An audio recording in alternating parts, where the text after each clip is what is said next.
G'day guys, welcome back to the channel. Can Aussie Outdoors here. I crashed my drone, my fault. This is part 2. So I crashed the drone the other week, a couple of weeks ago now I crashed it. I flew it into a tree, my fault, no fault of the drone at all. I was trying to film a mate's property with it and I sent a little bit too high up into the trees. Anyway, I contacted Airroo through the app. I lodged a claim. They sent me a shipping docket for express shipping to their warehouse or wherever, their repair shop. I'm in Western Australia. So I put it back in the box it came with. I went to the post office, they printed off the sticker, they slapped it on there and that was it, done, gone, drone sent away.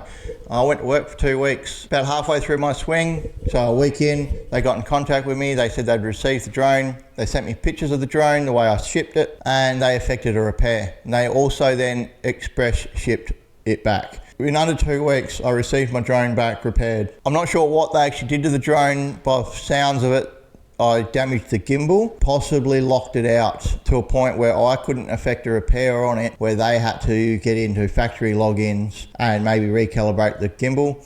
It did come dislodged and I thought I did a good enough job remounting it, however, possibly not. The repair bill wasn't expensive, it was slightly over $200. So for $200 these days, you can't get much done at all. The fact that I shipped a drone to the eastern states and back again, expressed both ways, and it cost me a little over $200. They replaced the propellers for me because they did come in contact with a tree, and they repaired the gimbal. Since then, I've been able to fly the drone. I went up to Quobba and I went to the blowholes and I challenged the fishing up there. However, lost a lot of gear. Hooked onto a shark and hooked onto something else, but the reef and the sharp teeth took its toll on me. Wasn't quite prepared for it. I'm not a fisherman by no means. I do fish, so I thought, fuck it, why not give it a go? So the drone performed bloody well, as if it was brand new, can't fault it. Since then, all great. I've also tried a few other little things since then, might as well fill you in on it. I've put a Velcro mount on the bottom of my drone here, and that holds a GoPro. Now with that GoPro, I use the Wi-Fi Bluetooth connection to your phone to preview the GoPro video angle, and I match the angle to the gimbal on this guy. So far I've been able to record some pretty decent footage with the quality of a GoPro 11. I've only done it in my local area around my cul-de-sac and that, so I'm not going to post those videos. However, I will be endeavouring to see how far I can push this. Now, the flight time is reduced. The poor drone is working its butt off because it's got this counterweight underneath it. It's not dead centre of gravity. I don't want to cover up the fans. There's a cooling fan here and you don't really want to cover him up. You don't want to cover up any of the optics. You don't want to cover up the release hook. That's where the GoPro sits and it seems to go okay.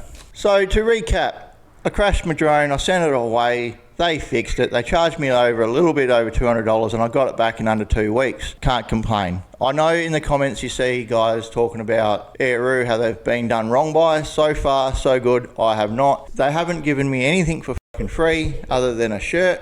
I haven't worn the shirt yet because I haven't caught a fish with it yet. I feel that I shouldn't be wearing that shirt until I catch a fish. I've got a Harley shirt because I own a Harley. I'm not wearing an Airroo shirt until I catch bloody fish with it, right? I've got a couple of stickers, okay, came back with a couple of extra stickers. I haven't even put one on my car yet, all right? So I don't want to endorse a product. One, they're not paying me to do it yet. They have looked after me quite well, however. It isn't a bad product, and everyone I see on the beach, I give them a bloody good old spiel about it. And I do tell them how good it is. I am concerned in the comments on Facebook and that, where Airroo have dropped the ball a few times, but it's a double-edged sword. You don't know both sides of the story. My side of the story so far, they haven't sponsored me one bit. Correction, they gave me a free shirt. The drone's flying really well, does what it said it will do, and more. It hasn't caught me a fish, but that's up to me, not them. So another little thing I've realised as well, this little guy here, I see in the comments a lot that they're going on about battery life, how they're going flat quick. Mine doesn't, but keep in mind, it's a smartphone without a microphone. You can't call on it, but it's a fucking smartphone. It uses power to work. Use it like that. However, if you go in through your smart controller and go to the Airroo website, open up another tab, you can actually type in YouTube and watch Can Aussie Outdoors on your smart controller. You can watch my channel, you can watch this video on your smart controller with Wi-Fi. However, I guarantee you, Eru wouldn't recommend it because you don't want to tax the operating system on this guy too much, and don't want a million tabs open when you're trying to fly your drone. Use it as what it is, use it as a controller, but just saying, you can watch my channel on here. Anyway, you made it this far in the video. I only want to make a real quick one for Eru, just to clarify. I did put a little bit of pressure on them socially when I first crashed the drone. I was hoping for a good result. I got a bloody good result, and now I'm going to give them a good reply. Thanks, Eru. You did a good job. You got me the drone back. I won't crash it again for a while. I'll try. I know you won't recommend putting a GoPro under it at all. If you chuck a GoPro under your drone and you crash your drone, they will not look after you there, and I don't blame them. Why would you? They did put an Insta360 under their drone to film the bait drop video. That confirmed my suspicions you could do it. Mate, this far in the video. Thanks for watching. Can Aussie Outdoors. I'm going to try to get a lot more content out here in the future. Cheers.